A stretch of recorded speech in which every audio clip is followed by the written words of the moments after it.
Hello and welcome everyone. It is time for day number 2 of week 4, I believe, of Academy. My name is Julian Peshkamka. I'm teaming up once again with Alberto Crumbs from Gearfo to bring you even more League of Legends action. Crumbs, there's just so much League of Legends in the world these days. There really is. We were just reminiscing, watching some leagues. Team over in Europe, Team Queso, Team Cheese, for those unfamiliar with the Spanish language. So there's still plenty of creativity within the names to satisfy all of your League of Legends palates. Of course, one of the things we love to do here in Academy is measure the speed of different roles. It's time for the Samsung Fast 5. Let's see how these roles are stacking up as far as completing their little missions go.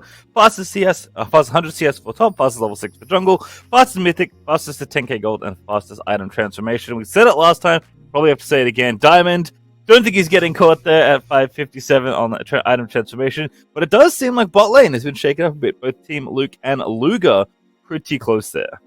Yeah, they are, yet the third place category and Sven feels so far away, 2 minutes away. Cloud9 really having a much more difficult time in Academy this time around. It seems like the competition has truly been leveling up, and 100 Thieves is just taking the whole spotlight. We'll see if the addition of King back to the lineup can actually reclaim some of these Samsung SSD Fast 5 titles, because last split, they were running this show. Certainly were, and they'll be looking to play just as well and be just as dominant this time around. Though the schedule for today, of course, we do have 5 games, 3 on this stream, 2 on the other stream. Yes, there are 2 streams for Academy. They're all best of 2, so the games we'll be catching on this stream are Cloud9 versus Dignitas Academy, TSM Academy versus CLG Academy, and we'll round things off with Team Liquid Academy versus Evil Geniuses Academy. So a pretty strong set of games here across the board. And we're going to start off with 2 teams that went 0-2 yesterday. So that's going to be a very contentious matchup for not only maintaining your momentum, the morale, but to integrate those new members. New in quotations, because Cloud9 is obviously reintroducing King that they've played with and won with before. But on the side of Dignitas, well, not only do you now have Soli go there for a few weeks, but now you've got Will, the new jungler there. It's no longer Kaden, it's not Dardoch, it's going to be Will. Yeah, for the Cloud9 side, as you said, this is familiar in a lot of ways to the Cloud9 Academy team. Darshan, Schoenfire, Copy, King being back in the lineup, and Isles super dominant last year in Academy, even though they did fall short in the finals of Proving Grounds at the end of the year. King being back in the lineup, I think, isn't a surprise to many people. I think Sven was playing excellently in Academy, even if the team itself was maybe trying to figure out how to gel with a player that kind of got thrown down there last minute, which is kind of the same for the LCS team, honestly. King obviously did not have a lot of time to practice with that roster, so of course we'll see how that swap plays out, at least on the King side here for Academy. And for Dignitas, it has just been very up and down, but Acadian being in the LCS and Saligo being down here in Academy means Will, brand new jungler, joins Dignitas Academy. It's going to be tough for Will, because oftentimes when you introduce a new jungler, especially somebody so new to the competitive scene, you always want to pair them with long-time veterans in multiple other roles, but you don't have that on the side of Dignitas. You do have players that have been around for a while, but these aren't the players that have fulfilled roles of leadership like Aframu on the side of Dignitas main. And so Will has a much tougher task finding his voice within the team, especially in a meta that is so revolved around the jungler and what they want to do. So this is a tall task for him, but if he can rise to the occasion and actually prove his worth on this team, which I think no one is even expecting that something positive will happen so quickly, every win for him will look that much better. Yeah, definitely a learning experience for both these teams, but I think just on paper, the matchup is very obviously Cloud9 favorite. They were already one of the best teams in Academy last year, even though they have been having kind of an up and down go of it so far in this split. And as you mentioned, going 0-2 yesterday, obviously not a good way to kick off your week with your old AD carry back in the lineup. But for Dig, it is going to be a struggle to integrate a new player in the middle of the season, so very curious to see how Will ends up playing. I will give some credit to Lolo. I think he's been around a very long time. He is the kind of player that can potentially nurture a newer player. He does have a lot of experience, especially in Academy. And Saligo has been shown that he can work well with a jungler, right? So I guess maybe it depends on the style this Dignitas Academy team are choosing. Are they playing through mid? Are they playing through the solo laners? Or is it, still that jungle situation where everyone is playing for the jungler, especially on the top side, which is, as you said, a very tall ask for a very new player. But should be a fun matchup regardless. Here, curious to see how the two teams shake out.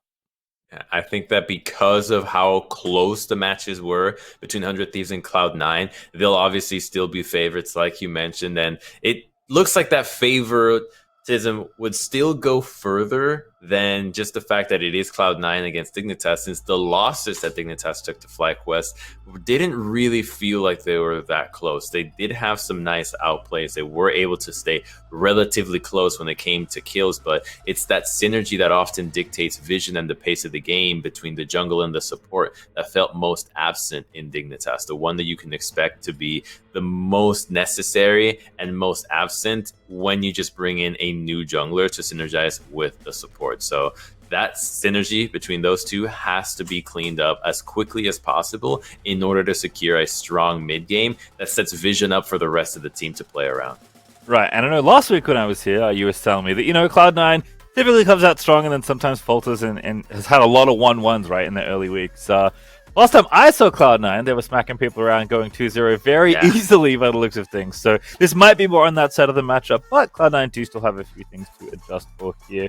So curious to see kind of how everyone works. But in general, Cloud9 has been an organization that has done an excellent job in nurturing players and bringing them, into the LCS and, not just on Cloud9, but beyond on other teams as well. A ton of current talent in the LCS and in Academy has gone through Cloud9 and their training programs at some point. So even though King is back down here in Academy for the meantime, I'm still definitely a player that teams will have their eye on, and I'm excited to watch him play here again and see how he does. That's actually the very curious thing between these two organizations. The amount of players that are still relevant in the scene that have gone through both of these organizations might be higher than any other org in the LCS. Cloud9 and Dignitas have some of the most long withstanding players. You even have somebody like Darshan, who at some point even played for Dignitas, and so there is that little mix between these two lineups. But we're gonna just jump straight into Champion Select and see what we've got for us, because no Viego will be allowed. We saw a lot of him yesterday, paired with the Sejuani. It was one of the most dangerous iterations of him, but we won't have to worry about him for at least game one. That makes sense. Again, I think last time we saw Sejuani, at least in the LCS, Jose Diodo did have a go on it last weekend. We did, everyone, of course, mentioned Sejuani Aurelia. And Sejuani Viego is not that far away from the power that those two champions had when they were kind of at their peak. So I do like that ban there from Cloud9, disrespecting the pick. Sinjal going to get banned. Gwen, of course, continuing to be banned here. I think Gwen is still in a state where teams don't particularly want to play against her unless they have strategies really ironed out. And Karma continues to get attention on the ban table basically all the time. And I imagine Lulu is going to be pretty close by as well. Yeah, it's interesting that the Karma gets banned when the Xin is already targeted. So Cloud9 giving the possibility of just taking an Enchanter and not too worried about giving up Xin in exchange for it. But what they have prioritized that you saw last week, Pacey, was the Lee Sin and the Set. They have been first picking Set every time, and they're going to get one of those two in this first rotation. And they'll probably be able to pair it with the same kind of jungler that they love to push Shenfire on. Some magic damage AoE, whether it's the Rumble, the Fiddlesticks, or the Diana. They're going to select the Rumble right away. And this does give a good opportunity for Dignitas to actually get a lot of value from the Bruisers. Lee and Set are still available, and I just don't imagine a draft going through with these two champions, or at least one of them not being selected. They are dominating the current iteration of the game. Yeah, it'd be interesting to see if Cloud actually get both. So actually taking the gamble, and it looks like it is going to pay off for now. Renekton, Diana, the two selections instead for Dignitas. So Cloud9 Academy, if they want both of them, they could take both of them here. If they want just one of them, I think they should probably take one. They can have that here as well, but potentially set up for that very strong top side. There's the Set we expected, and Lee maybe soon to follow there as well. Jace also an option here, but likely some sort of double AD top solo lane is to pair up with this Rumble. Yeah, I think that is going to be the Jace in the top lane. Darshan really liking that option as it gives him the ability to split push and copy with the Set. You were impressed with copy Set last time around. He has no problem playing it again.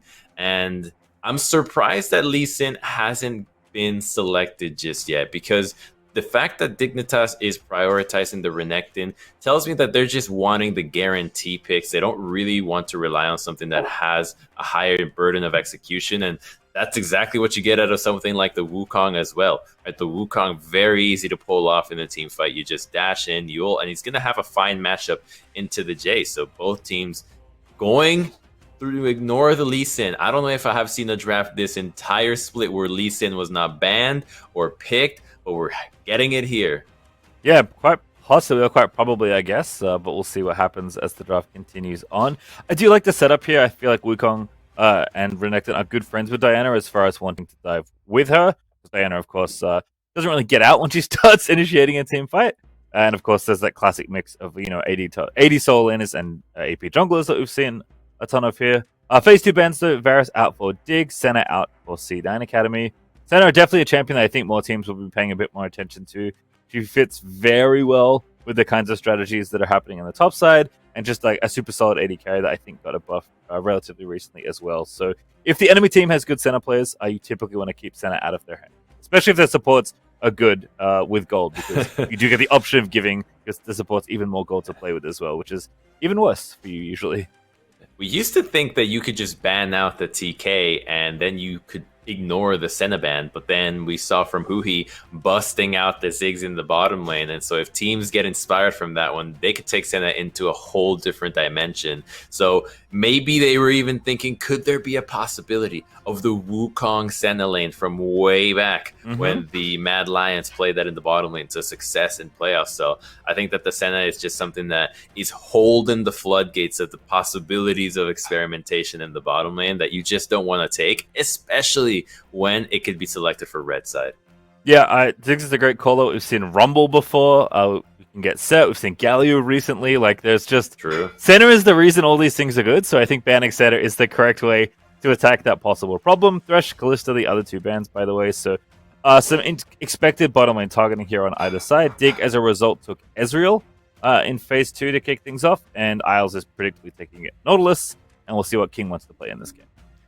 Really like the Ezreal against the Jace because of your Frozen Heart itemization diminishes his damage, and he's trying to go lethality. Won't really be building that armor penetration very early on, so Ezreal can stay safe from that poke or at least take a little bit of less damage. And Cloud9 locking with another AD. I'm always a fan of having heavy AD damage when you have a Rumble. He is more than enough magic damage, and it doesn't incentivize magic resistance itemization from Dignitas, so that ensures that the Rumble always stays relevant. And now the last pick, it's just gonna have to be a simple support though. It already lines up with the Dignitas vision. Everybody going in, they can all follow through, and the identity of both teams is clear. Now it's about execution towards it. Yep. Again, I feel like we get a lot of these kinds of drafts here where it's like the top side is doing all of the diving and tanking and damaging, right? Usually the jungler is doing damage. One of the other top laners sometimes can be a bit more damaging, and one of the other top laners is more of a diver and a bruiser. And I feel like if we look across on both top sides, that's pretty much exactly what we have, as Lolo and Saligo are currently bouncing their champions back and forth. I'm assuming they don't want Wukong into set, and they're probably correctly predicting that Darshan is taking the Jace. So this, I imagine, is how they want to line things up, but I also think this is why Darshan took Jace, because he was happier in... he was happy with that as a possible counterpick. Really, regardless of what Dignitas ended up taking. It is important to note that we have seen teams, Cloud9, LCS included, swap around, right? If you're looking for a particular matchup, the solo lanes are much more versatile now as far as like where you're expected to be able to play, given how open the lanes are and how many different champions you can play in those roles. So just because the teams seem to want to line up things this way doesn't mean this is how the matchups are going to go, but the expected desired matchups here on either side are Copy would like to play against Set if he can, and Dignitas are going to try and avoid that. I'm glad you brought that up because Cloud9, I think, can get spicy with their rotations here because the Wukong will struggle, or pardon, the Jace will struggle against the Wukong. The aggressive Nimbus Strike constantly attacking him, and especially at level 6, just makes it so easy to gank this lane. And so Jace can have a fine time against the Renekton or the Wukong. He isn't particularly concerned about the matchup, and like you mentioned, the set also does really well into Wukong. So if Cloud9 want to mix things up, throw a curveball at Dig and just start the laning phase with an advantage in both solo lanes, they can. They will just have to wait in the pixel brush and see Dignitas to show their hand first before going to the lanes. All right, well, it looks like teams are just hanging out, but as you said, this could be some possible scouting. A Copy and Saligo have already seen each other by the looks of things, so I at least know for now that that's where they're currently sitting. King also just guarding this brush down here.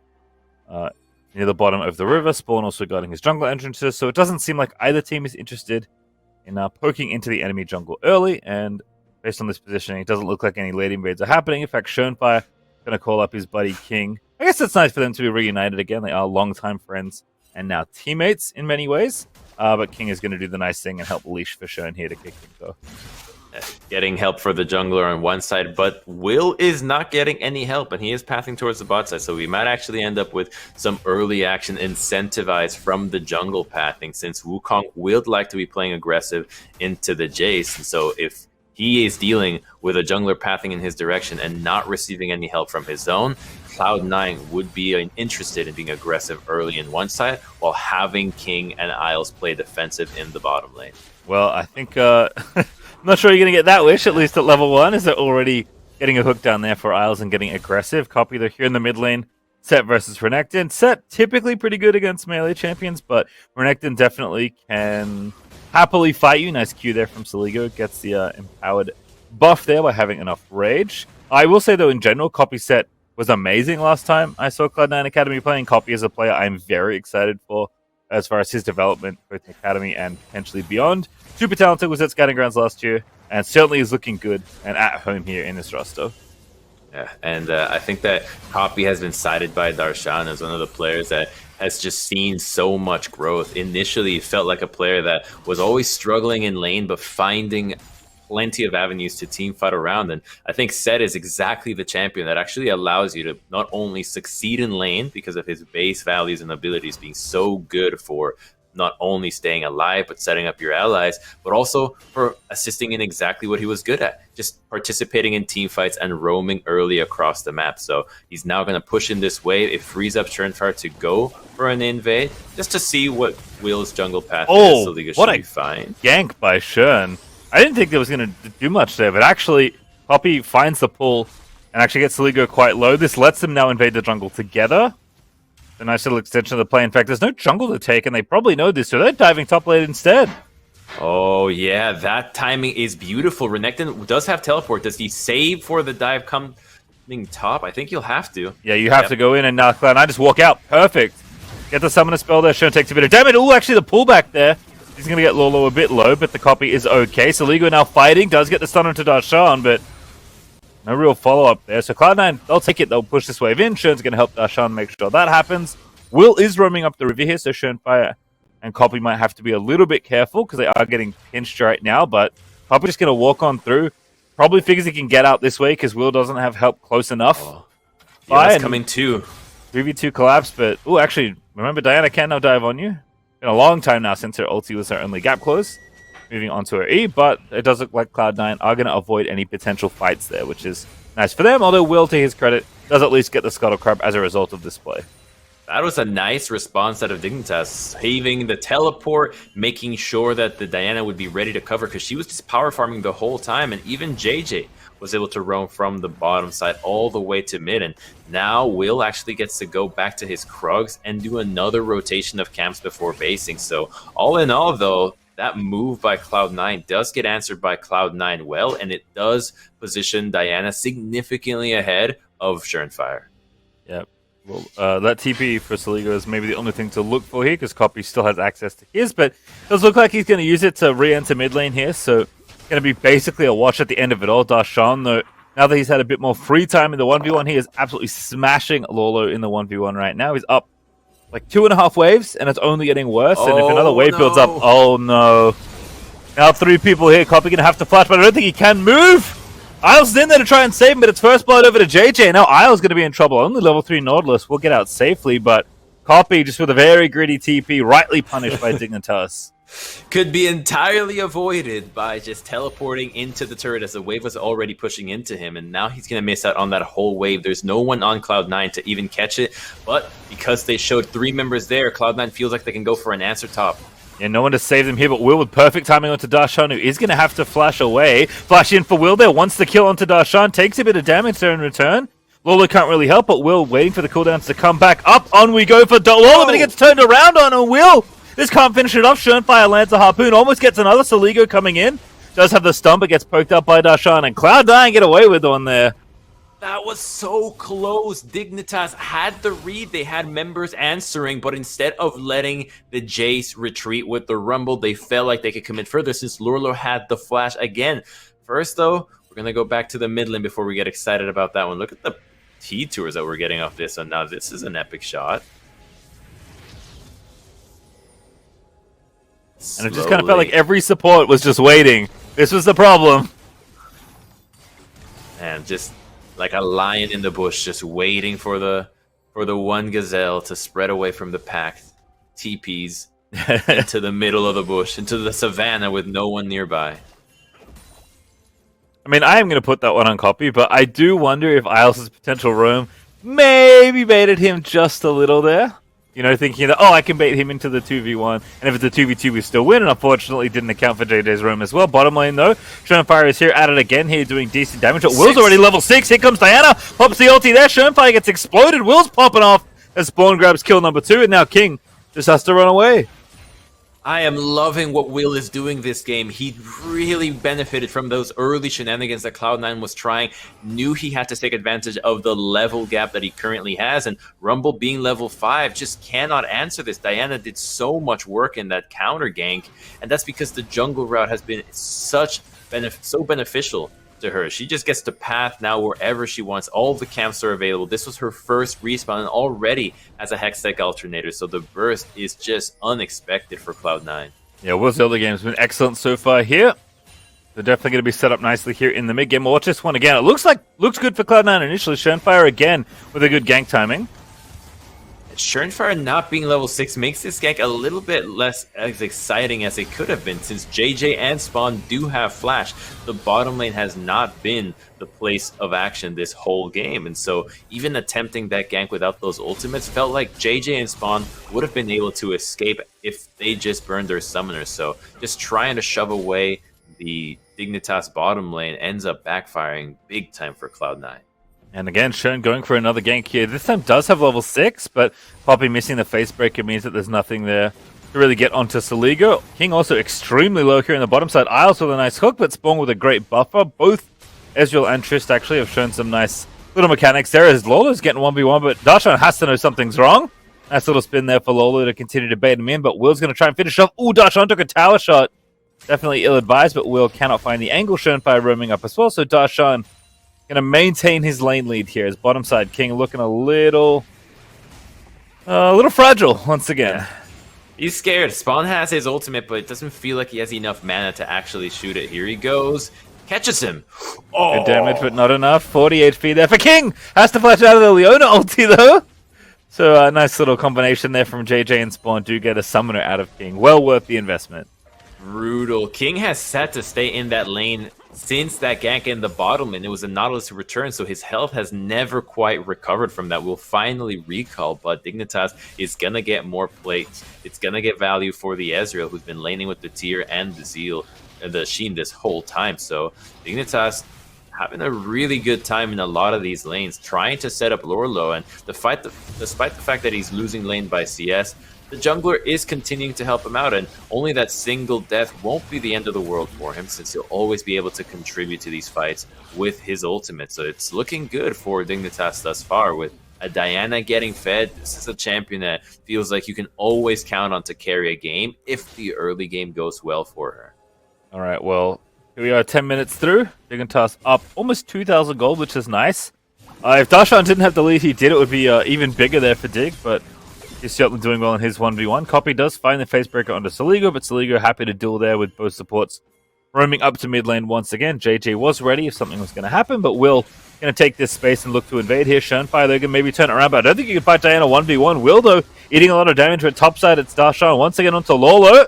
And now Wukong, nowhere left to go. No flash, just getting slapped around by the Hammer and Conqueror, and Darshan just 1v1's Lolo straight up. The timing of that one was perfect. Lorlo still didn't have flash, and neither did Darshan, but the fight doesn't stop. There's not going to be a Leona ultimate used on this one, but they have now pushed in the mid lane, pushed in the bottom lane, and with a kill onto the Wukong, knowing that no one is interested in assisting this, but rather taking plates, Dignitas can go for the dragon as a response to their map state. I mean, Darshan is absolutely destroying top lane. But Dignitas do at least have a foothold here in the bottom side of the map. Darshan maybe going to finish off this tower.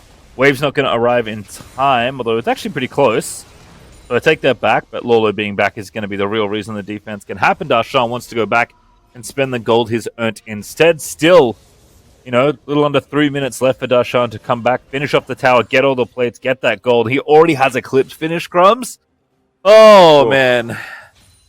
That's his turret. He's just saving it like the most tasty part of a meal, just knowing that that's what he's waiting to have as his last bite. And that actually frees up Churnfire to now use the Rift Herald in another part of the map. So Cloud9 sitting with a lot of potential to just get more gold in a sudden swing than Dignitas can anticipate. So I want to see what Churnfire ends up doing with this Rift Herald, because dropping it into a place like the bottom lane could just take King out of the hole that he's currently in. Yeah, King would definitely like to pick up a bit of extra gold here. Churn currently actually topside, I think, expecting Will to be there because of how strong Darshan is. Lola already knows he can't win the 1v1, so actually I really like this move here out of C9. We're going to creep in expecting the coverage from the jungler, and Darshan's either going to get a kill or the tower, or if Churn really lands it up, he's going to get both. I don't think he's going to drop the Herald. That would be a mistake, I think, but just accompanying Lolo, Darshan here is really smart. Okay, here we go. That's dead, but here's Will, and now the 2v2. I mean, you can't win. Churn actually was ducking out of the way. I love that.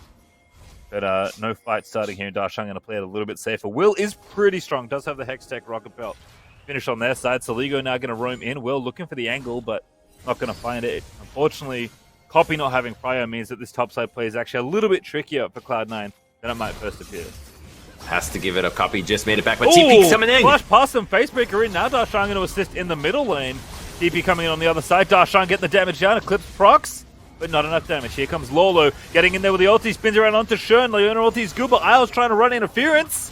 Not going to get himself put in the way. The spin is not going to connect for Lolo. Does just barely clear Isles on the other side as Will. Diving back in again. Popping the ulti. Damage is there. Will gets it, but it's traded back. As Copy takes down Diana, and Cloud9 just going to get it all perhaps here as Darshan. So many low health bars for him to try and get, but the damage is not there. JJ somehow going to live through this. Lolo not going to be so lucky. Darshan again going to make it hammer time there. Grabbed himself the double, line up the shock blast. JJ's there, but Darshan can't find the third. C9 really loved that fight. They had the initial move and they have no problem taking it because of how strong Darshan is.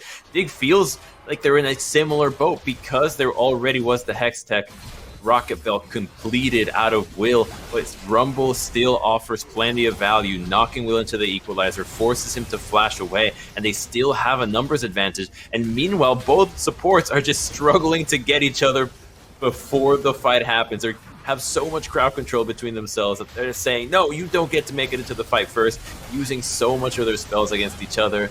But by the time the rest of the members collapsed, there were still so many ultimates available from either side, and they just underestimate the value that the ranged burst that Darshan currently has at this stage in the game.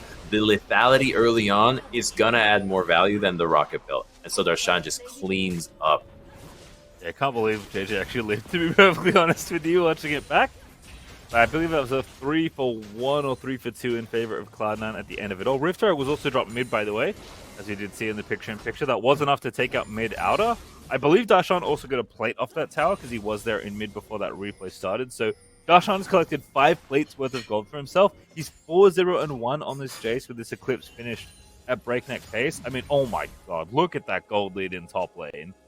That is like approaching 3k. That is absurd. It's almost a full legendary item, actually. Cloud9 is still behind in gold, by the way. Still behind.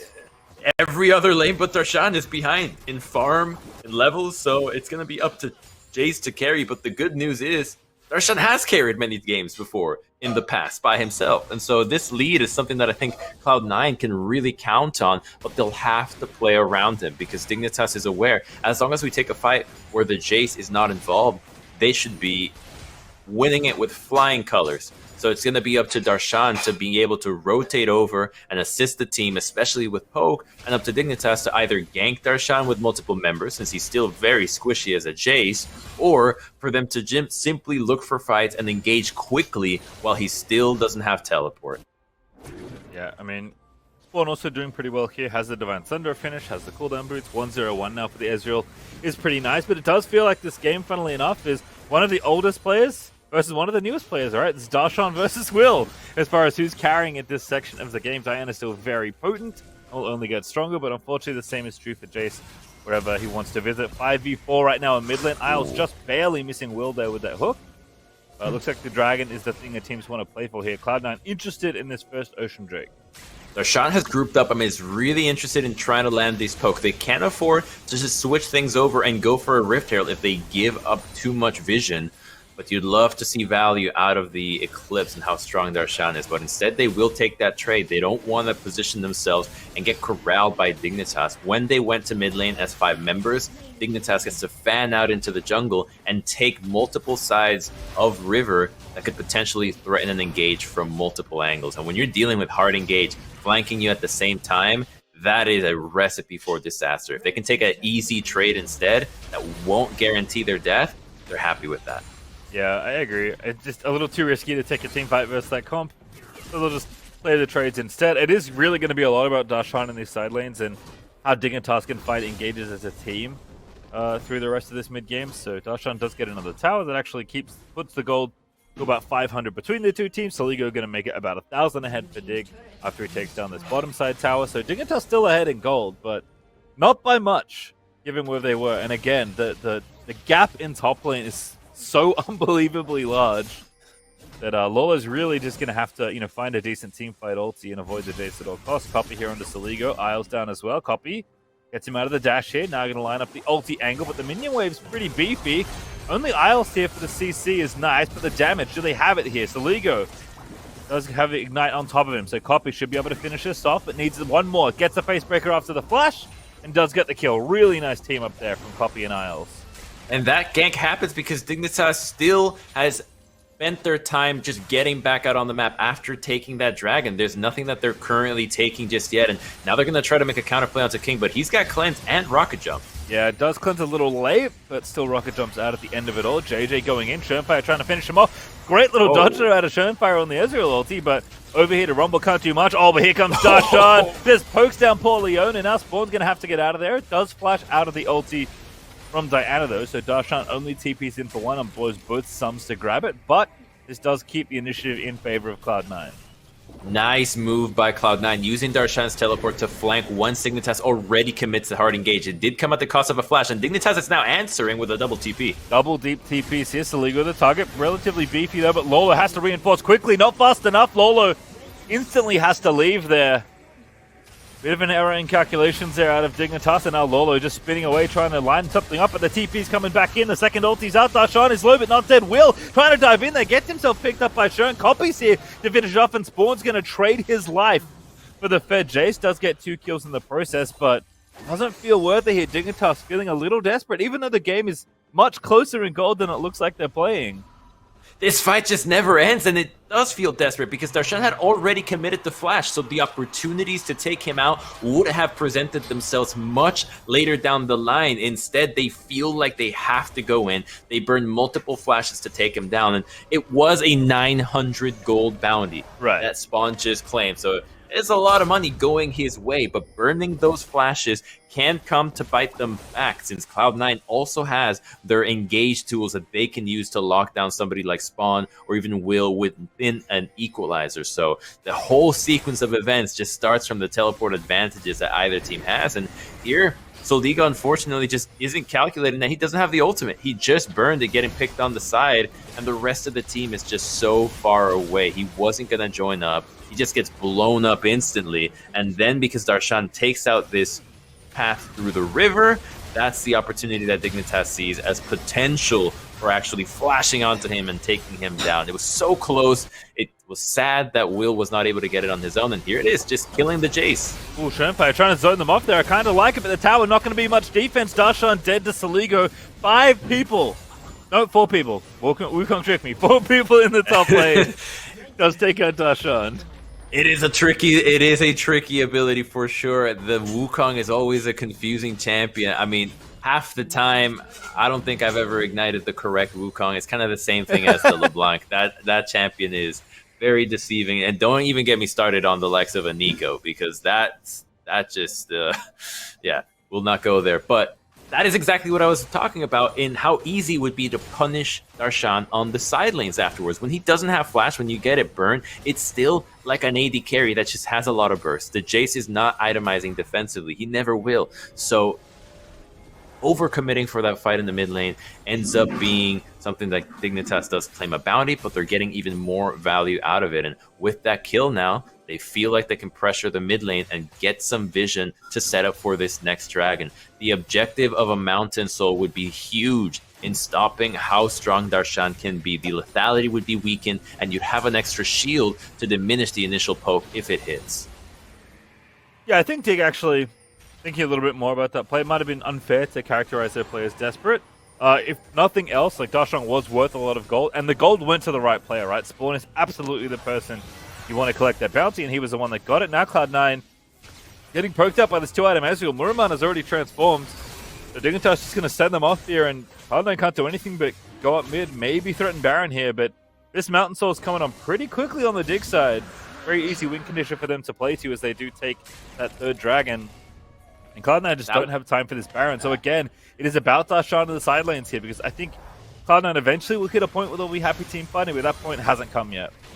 That was a really nice situation for Dignitas. Spawn played that so well. Every ability hit, and we're starting to see the value of a pick like Ezreal even into something like a Jace. It's going to be much safer, and the burden of execution much lower since you do scale a bit better, and you do have access to more poke at a lower cooldown that doesn't immediately put you in harm's way, since Jace does have to use the acceleration gate to actually damage the opponent. So it's looking good for Spawn to be able to be an answer to the advantage that Cloud9 had in the early game. Right, and the gold lead is still very close. Like, despite the obvious differences, right? You know, Darshan is still very far ahead of Lolo, and that probably won't change for a long time in this game.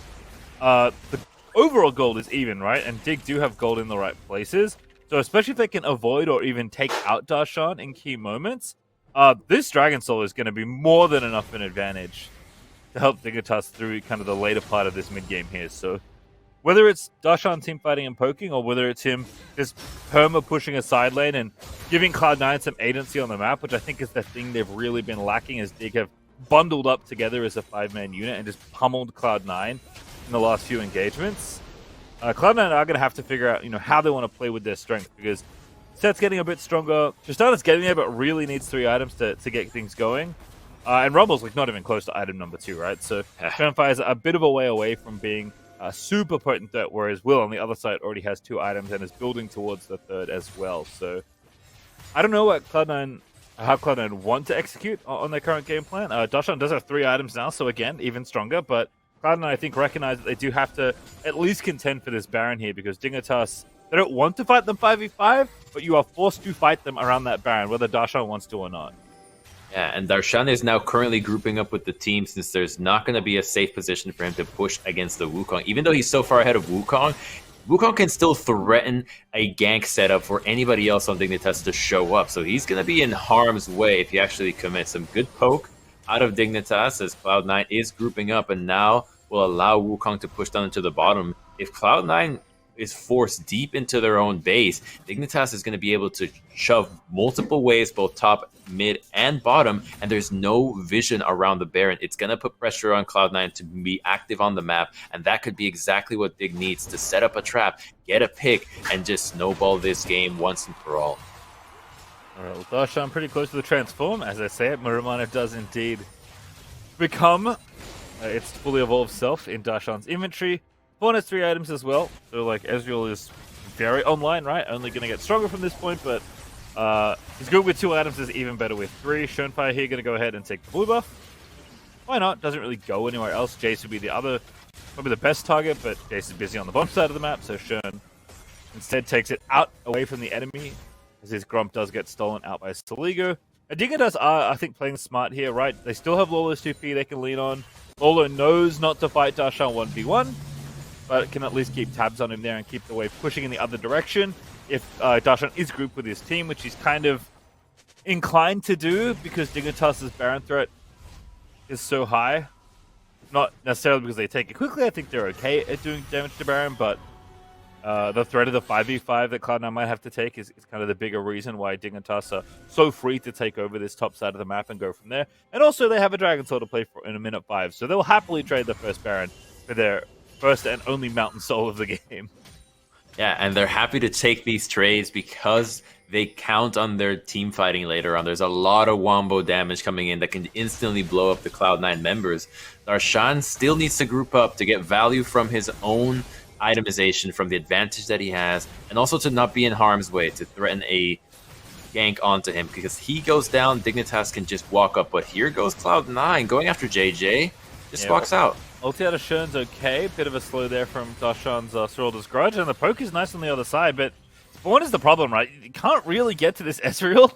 Don't have necessarily the best dive for it. Sek could maybe get in there, Nautilus if he finds an angle for the ulti, but Spawn is so strong, especially against the AD divers that might be happening, that he's actually kind of like semi-frontlining here. Not particularly afraid of what Cloud9 have to offer, especially with Rumble's ulti being down. Cloud9 just try to cut off the wave, but Spawn's poke is critical here. Notice where Darshan and Spawn are shooting out their damage, trying to go after the members that don't actually get to regen, but a flank from Lolo. Switcheroo! Goes to the other side of the brush, Copy goes in, JJ pops his own user, states indeed. As gonna get pushed away there is Lolo, but the damage is still done here. Soligo diving in, a lot of health back with the Q, and now Lolo's gonna dive in, looks to start spinning around, Isles the target, but King kites his way out, saves his buddy as now Shern's ulti comes back down. But Spawn finds a bit of poke, and now Cloud9 can't contest the dragon. They just can't deal with the Ezreal. They are having such a hard time in locking him down. Isles just cannot get close. He's getting kited back. The red buff is too powerful. He's too tanky, and playing the distance that he has over these Cloud9 engagers so well. Cloud9 had time to use 2 equalizers on that fight, but because the setup between Copy and Isles is just not there, it doesn't do enough for them. That was such an ambitious teleport from Lorlo. He felt like he needed to go from a flank angle. Cloud9 responded well, but it's clear that the damage that Ezreal is pumping out right now, with the Diana on top of it, is just too much for C9 to handle. Well, let's just one again. Copy, tries to find the angle, but JJ just says no, and then everybody kind of piles in here. And Soligo is dealing with Darshan. Right, Darshan is on the side. So much of the damage is this early Jace. And so Renekton, being just a beefcake, trading his life for the Jays is a worthwhile trade. And so Dignitas is happy to take a 4-on-4 with their strongest member against Dignitas, who's having a 1-on-1 with just Renekton into the Jace. So Darshan's gold lead is effectively just completely neutralized by the Renekton, who wasn't going to offer value for the fight. Cloud9's attempting now to pick this Renekton on the side lanes, but Dig can answer with a Baron if they take too long on this. Alright, well, Soligo going to pop the ulti, dash out of the way. Copy going to face break him. Now Darshan diving through, damage is there, but the W is actually going to miss. I think Soligo may have dashed out of there. I don't think Darshan smacked him out of the way, but that is what could have happened. And right, as you mentioned, Crumbs, Dignitas are going to threaten this Baron. There is a ward that's now swept out, but the Speed Shrine is available for a bit of extra C9 vision that cannot be swept out. So they'll check the Baron, no one's in there, and Cloud9 will be happy that the Baron has not been started. They have a lot of wards, and they have the double TP on the solo lanes, the ones who just try to make that play, so they don't feel too bad about that one. Lorlo, though, looking for another flank angle as the Wukong. Last time, that didn't work out. King did a good job in peeling him away with the Buster Shot, forcing him to use the flash, so I want to see Lorlo see if he can group up with the team a bit more instead of finding these flank angles. Cloud9 going for a play that Dig doesn't have vision of. This is going to work out. This is spooky timing for Cloud9. I was about to say, if they knew they were resetting, they would take Baron here, and somehow they knew as Cloud9 are going to peel off Lolo as well. They know reinforcements are coming. Soligo's already TP'd in fact, but Spawn is here. Now Soligo, there's nowhere left to go. Spawn's going to try and do as much shooting as he can, but King's just going to take out Soligo, and Cloud9, they get 2 kills and the Baron off that. That's a brilliant call out of C9. Dig just recalled, and now the fight doesn't stop. Cloud9 just want everything from Dig. Double TP. They don't have set ultimate, but they do have his speed. The Darshan special. Oh, Copy finds 2 there. But Will's going to dive in onto Darshan, but now Will's going to have to get out of there. Darshan flash Qs him there for the slow. Will's going to get shredded there as Darshan takes him out. And still with Baron, it's a 5v2. But 15 more seconds as Lolo's not back yet. If they can chain more kills onto this, they could end the game. Spawn and JJ have to be really careful not to die and just give up the objective. Cloud9 with a huge shot call to bring themselves back into this game. They've got the gold lead, and now they cracked open the base. This is going to keep... All right. Red carpet, just for fun. How did they know? I'm trying to remember the vision there. I don't think they had enough to know that reset happened, but literally I was about to say, like, oh, if they could see what I could see and that they were resetting, this is the perfect time to start Baron. And somehow they knew! So I think they barely saw them moving to the right? I'm not so sure here. Let's take a look, because you see the Ezreal, you see Spawn, who just shifted over to the right, and Diana just got spotted recalled. That's the big one. That's the big one. That's Grier's Bloom that sees Diana recalling, because that's everything you need to know. No jungler, you take the chance that the steal will come out from other abilities. You trust your jungler for the smite. That was it. Will could not afford to reset. Everybody else could have backed off, but Diana needed to stay relevant. And then these last 2 kills as well. Cloud9 don't do the silly thing. Just pick everybody off, try not to face check the Ezreal for too long, and not overextending here either is nice. So Cloud9 also get the double TP. They follow up from there. They get the mid in here, but all of a sudden, Cloud9 kind of weaseled their way back into this game. They're up in gold. They're going to be down in soul the whole game, but they can fight the Elder Dragon in a minute 30. Got some Baron left as well to maybe play for here. Bottom side is going to be the first point of attack. You know, Will is new to professional play, and I think that we have a lot of junglers around the world that have just swapped to that role, and I think that is one of the things that is one of the hardest to learn until you actually get punished for it, which is that in these late game scenarios where Baron is available, if the enemy sees you recalling as a jungler, more often than not, they will make a Baron play. That is the moment when they will try to take that objective from you. So the note is, never ever as a jungler recall in sight. Late into the game, when Baron is available, you just can't afford to do that. Yeah, they didn't have the vision to that reset, unfortunately for them, and they do get swiftly punished by Cloud9 as a result. Shonefire, by the way, is just like popping off the ulti like he's got a Cloud Soul or something. It's like, right. I don't know what discount he's getting on this cooldown, but he is just throwing it out there. Getting royalties for every equalizer. Yeah, maybe. Maybe he's playing Dingo. I don't know. Lola with the flank.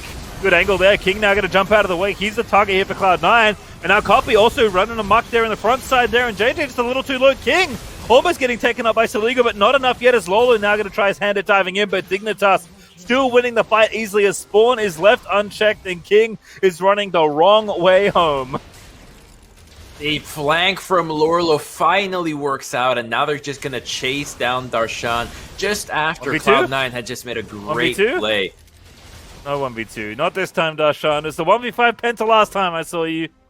But not today, as King actually will escape. That's actually decent news there for Cloud9, but 4 dead for at least 15. They're going to lose this Elder Dragon here. And all the damage Cloud9 just did, undone by one very nice Dignitas team fight.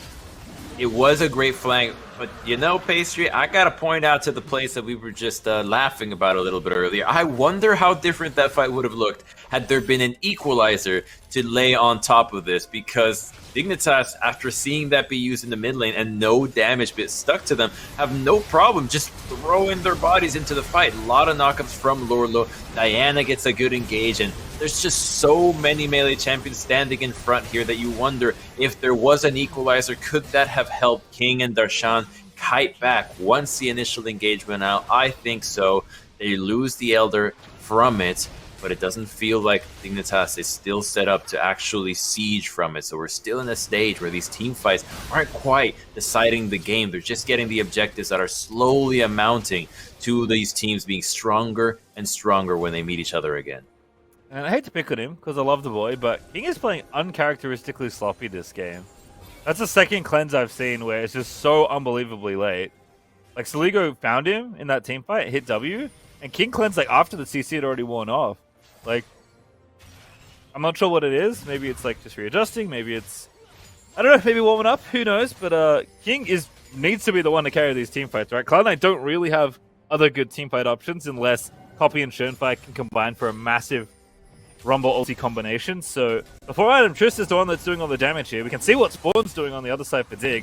And to be fair, Dig's team fighting is much more straightforward than Cloud9's, but it is a little interesting to see King just feel a bit off, especially after finding so many good rocket jumps out of the CC earlier in the game as well. So game not done yet. It's actually going to be a pretty close one here as Darshan is chilling in the side lane here, applying a bit more pressure. Inhib mid, though, respawning does give Dignitas a little bit more breathing room as far as approaching the next objective, which will be Baron. You can see pings onto that one already. Not sure Cloud9 can get out of their half of the map to maybe contest for it. And Dignitas already started in the Baron's probably going to give my answer to that question, which is no. I can imagine that King is just having to readjust to the responsibilities that he has to fill for this team. Because previously on the LCS roster, it felt like his job was just to chill, just make sure you play your fights normally. Nothing massive is expected out of you. But here in these situations, you need to just be the damaged, right? No one else is actually DPSing. The Rumble is behind. The itemization has come in to deal with Darshan. And so Tristana's job is trying to 1v5, take down every member, maximize DPS, be the hyper carry. And so slowly, I think he'll remember the mode that he used to play with for this team. But it's those readjustment pains that we opened up with the start of the series that were gonna be there. Oh, Isles! That's so nasty. What a Hex Flash. And unfortunately, Spawn just buffers out. He's got heal Flash and can't catch him. Nice buffer of the Arcane Shift.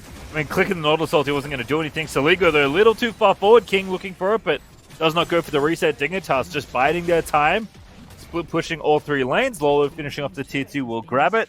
Mid is busted open and Soligo's back for more. Even though he has the TP, apparently doesn't care about resetting. Just wants to maximize the damage they can do with this Baron, and Spawn is so strong here. That was an expensive attempt to go after the Renekton. It actually just breaks open the base. Now, Inhibitor is down, and now they could go for 2. The Baron is still wearing for a little bit. Dignitas committing to the end of the Baron push. And Soligo this time uses TP for a bit of extra pressure. They can grab 2 inhibs. Dignitas even have a little bit more Baron left if they want to go back towards the top side of the map, but we need to really rush things, have some gold they can spend. They've got 2 minutes to set up for the second Elder Dragon of this game. Baron will be back up in 4.5 minutes, and just going to take the reset here instead. They get spotted. The Equalizer didn't hit anyone. Turnfire just barely missing that. Oh, man, that one really blows. They would have loved to get these picks. They're not going to be able to catch JJ or Spawn. They're just too slippery. No one to chase them down, and they're getting value out of the Baron-empowered recalls as well. All they need to do now is just siege the top lane, and look at how nutty the Dignitas team fighting is about to be. There's triple Guardian Angel and double Hourglass. Even the Leona has a stopwatch, so they're ready to die. They're ready to fight. Well, it's funny. I miscalled JJ's stopwatch as a Zonius before, but now he does have an actual Zonius. Yeah, you saw it. I saw into the future. Yeah, this is going to be rough here out of Cloud9, and I think that's kind of been the story of this game in general, right? I feel like on paper, you look at the 5v5 and say, Cloud9 don't really want to fight 5v5 when the game gets late. And unfortunately for them, the game has gotten late and the enemy team has a Mountain Soul. So it is possible, but it is tricky because your front line just isn't as good as their front line. And definitely your CC isn't as good as their CC. So Spawn's job is a lot easier than King's. And King's job is also heavier than Spawn's, I would add. So we'll see what happens. And they also don't have that much damage. Trying to finish it off right. I mean, Darshan's poke at this point is like, not particularly significant. Cloud9 have all the tools to maybe go in, but, you know, King's hitting JJ, and JJ's, like, barely lost his Mountain Soul shield. Spawn shifted out, but again, playing safe here. He's got his flash. Poking down King. Great bit of damage already.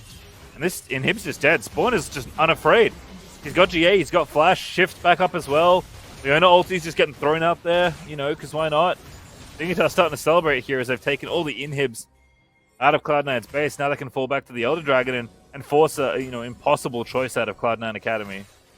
Playing it safe, though. Cloud9, though, is having all members in the bot side and mid, so they want to fight here. Isles with a good ward there to not avoid the face checking there. Dignitas more than happy to fight, but notice how much value Spawn has been getting from this poke. If they just have a few more Mystic shots connect before this fight, Cloud9 just won't stand the chance. I mean, look at this vision or lack thereof out of Cloud9. 4 wards are in one brush. Cloud9 have barely any vision of their own red side jungle, let alone anything else here. I mean, they do have a trinket in the back of the Elder Pit. Cloud9 looking for the fight. Isle's already dead by the looks of things, but does live in King. They might find the angle, but oh my goodness! Will goes in, makes the play happen. King's going to get shredded to pieces. Lolo going to find the shutdown and find a double kill there. and they're trying for the rest of it here, but it's just not enough. Dignitas way too powerful, as that's going to be the ace. Darshan's going to die, and Dignitas are going to waltz on down and finish the game. It looked amazing. The hook lands onto Spawn. The Nautilus ultimate gets changed into the Rumble Equalizer, but it's just too late. He already has a full build, has a Guardian Angel. Dignitas with the itemization perfectly geared for the late game team fight actually holds on to the game and takes down Cloud9 in game 1. Really good stuff there for Dig. Decent early game, even though top lane maybe didn't go so well, but the finish was wonderful out of Dignitas. I really enjoyed Spawn's performance on the Ezreal this game. So many Ezreals do we watch who just aren't landing enough Mystic shots before the fight begins, not using that ability as a poking tool, but rather as just another ability to team fight with. But he was on point with the true shot barrages, the Mystic shots, never getting caught until the very end when it didn't actually matter that he got hit. So a very well played performance out of him in this game. I mean, I think that's a really good illustration of why Ezreal is such a threat. In a lot of these comps, especially if your AP doesn't get ahead or get an edge early in the game, and Shen did okay, but he didn't really, we've seen so many Rumbles get 2 kills in the first 10 minutes of the game and then fully take over, and Shen had a fine game, but wasn't ever accelerated to a point where he could really start just ulting everything and taking over. And but he did. Ezreal can build Frozen Heart against the double AD threats in the solo lanes that are trying to pick you off, and typically you have, a physical damage carry in the bot lane as well. You do get to a point where you're just like, well, my front line's better than yours, and you can't kill me ever, so I'm a frontliner now too? Yeah, and so you just go through the checklist as Dignitas, like, we should win, right? All signs point to we should be winning this. Like, should we keep fighting or we're not so sure? Just keep trying the fights, and then they find those angles in the Lorlo from the backside, whether it's the Leona with a stopwatch trying to go in, or the Ezreal just shifting to engage. They even had some pretty bad looks at these attempts early on, if you call back to Soligo attempting to engage with the Renekton. So the flanks actually improved over the game, but it was a mission that they were intent on following since the beginning of the game. Yeah, I think once like the objectives got to a point where they knew Cloud9 were forced to fight them, Dignitas knew what to do, right? They set up their flanks, they had their vision set up, and then anytime Cloud9 tried to walk in anywhere, it just didn't matter, right? Because you can't easily win a 5v5 when the enemy is taking over those areas before you are, and their 5v5 is so much scarier than yours. So Cloud9 were basically forced into a fight angle that they didn't want. Dignitas also did a good job of fighting flanks from there, and then Spawn could never be touched, and the fights were pretty straightforward. So really nice game 1 for Dignitas. I think one of the better illustrations of Ezreal's power that I've seen in quite a while. Yeah, it's not only the defensive tools, offensively, and I do think that Cloud9 had some bright spots, particularly the shot calling around the Baron was very impressive, and I wonder if they can rely on that a little bit more in this next game, as opposed to being in a dire circumstance and having to play that way in order to stay in the game. Yeah, we'll have to see, because we are going to be going to a break, but there's going to be more Cloud9 versus Dignitas right after this.